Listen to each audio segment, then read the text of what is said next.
Hello guys! Dito nga kami ngayon sa South In-on-Sea. Dumating kami around dito ng 2 o'clock. Very late na.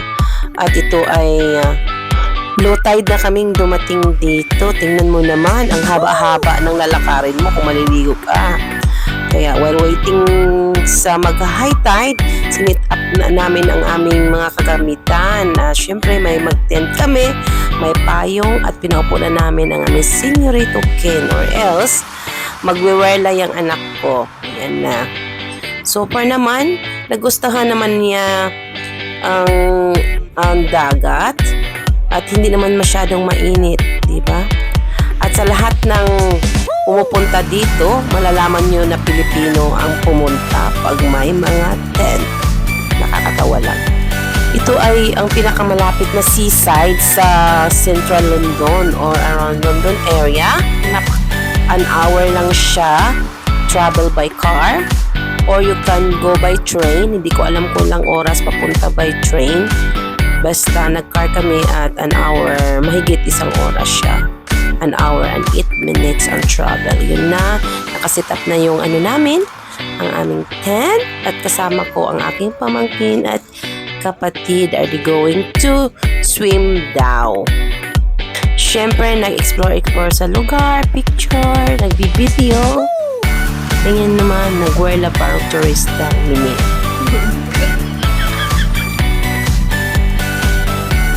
Hayaan nyo na at yan lang talaga. Napaka-fresh ng hangin. Hindi naman masyadong crowded ng araw na ito kasi hindi masyadong maraming tao. At may mga kapitbahay din to ng mga seaside kaya talagang ang mga tao nag-spread o kanya-kanyang punta pag summer. Ito na at gutom na yung kid. Itong si Burakda, gutom na gutom ay nako, gusto nang kumain at hinihila na yung mga baunan. Wait muna. Ayaw paawat ng bata. Simple lang ang binabaon namin. Siyempre, walang katapusan at ang pansit at saka ang adobong manok. Yun lang. Happy lang pag off kasi ng weekend kung may time at saka mainit ay talagang dumadaan o nagpupunta talaga kami sa dagat o kahit sa ang pinakamalapit na seaside, at least man lang fresco at away from the city kasi masyadong crowded sa city. Puro work na lang at ito na lang ang talagang refreshing sa utak at totally stress-free talaga. At syempre, yung anak ko na ayaw kumain ng baon namin, gusto niya sa tindahan at ako ay palaging butas ang aking busa. Di na bali, at least kakain, diba? At every time naman paglalabas kami at gusto niyang may ano talaga, magnetic fridge for souvenir niya. Napakalawak ng South In-on-Sea.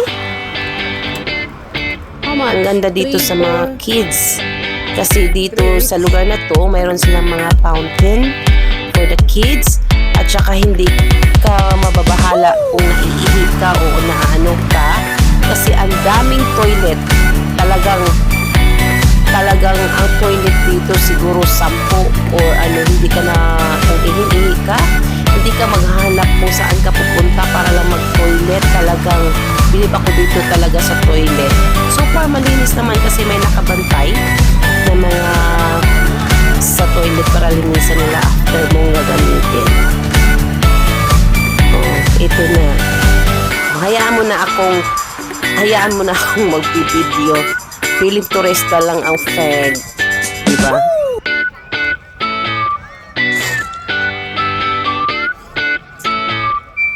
Siyempre, yung isa ay humingi ng slash. Then, pahinga muna. I think parang nag-stay kami doon sa South In-on-Sea from 2 until 7 ata. Oo, until kasi dito pag summer, ang haba ng araw. Yung araw hanggang 10 siya ng gabi, saka wala na siyang araw. Kaya, i-enjoy yun namin kasi pag winter time naman, ang haba din ng gabi. Kaya sinusulit namin pag lumalabas kami. Ito na si Purakdat, ang aming maliit na tibing.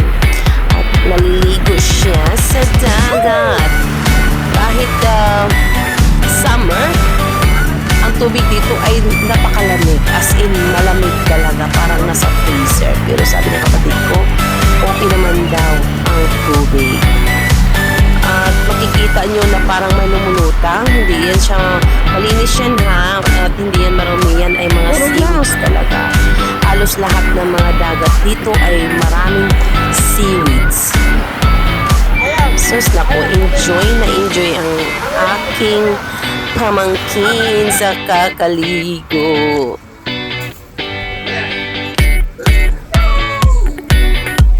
Kahit pag maghiga-higa ka lang dito, upo-upo ka lang for the rest of half day, ay talagang nakaka-refresh talaga siya. At nakakawala ng problema temporarily.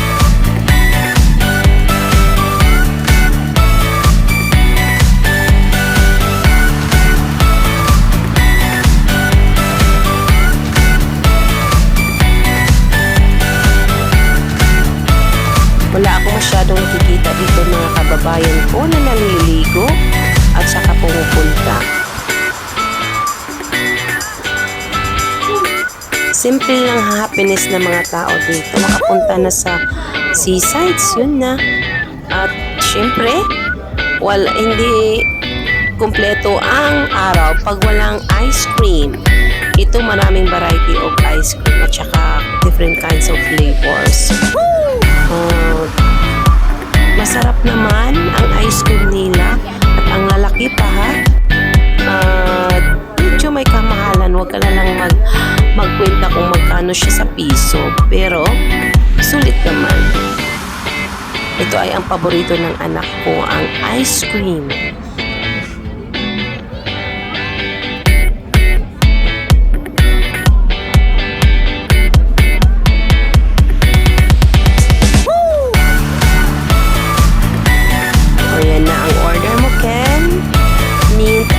Vanilla ice cream.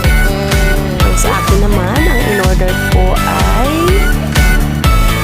strawberry and Oreo ice cream. Yan.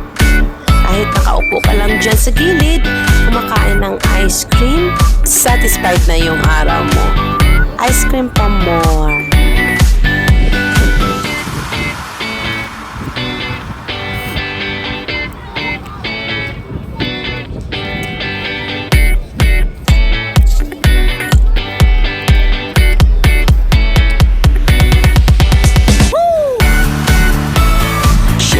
Pinifeel ko ang init at saka ang lasa ng ice cream. Smooth.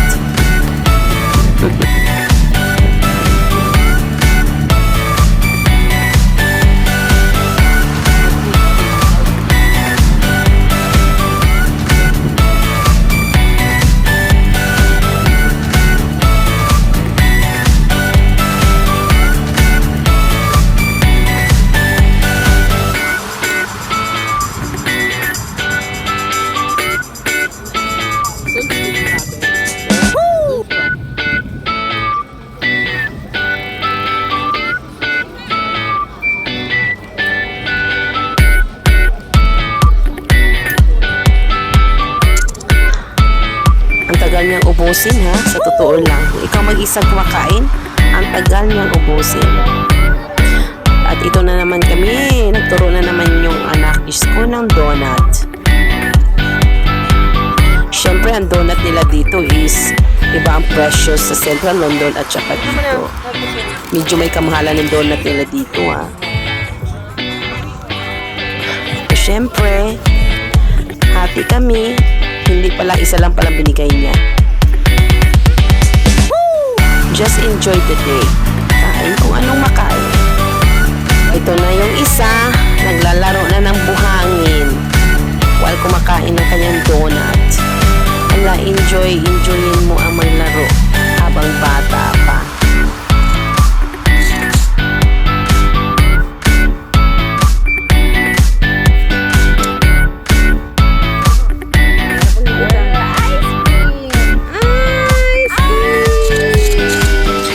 syempre, hindi din siya pahuli. Mag-ice cream din pala siya.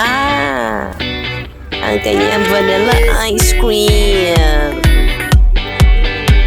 Pahingi, bebe. Ice cream? Woo! Dinidma ako.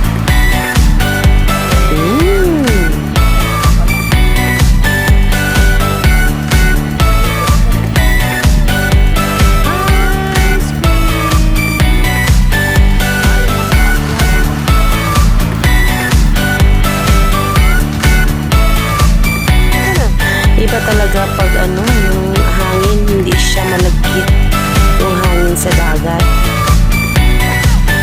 Bye-bye! Yan, pahapon na. Siguro mga araw na yan na 6. Mataas pa yung araw. 6 o'clock na yan ng hapon. Kaya paunti-unti na kaming liligpit. Kasi uwi pa at magsa-travel pa. Siyempre, while nagliligpit, ang ito namang bebe namin ay nanonood ng kanyang paboritong Rachel. Okay? Medyo mahaba-haba na ang kwento ko. Hanggang dito na lang. Until sa susunod na gala. Bye-bye and thank you for watching.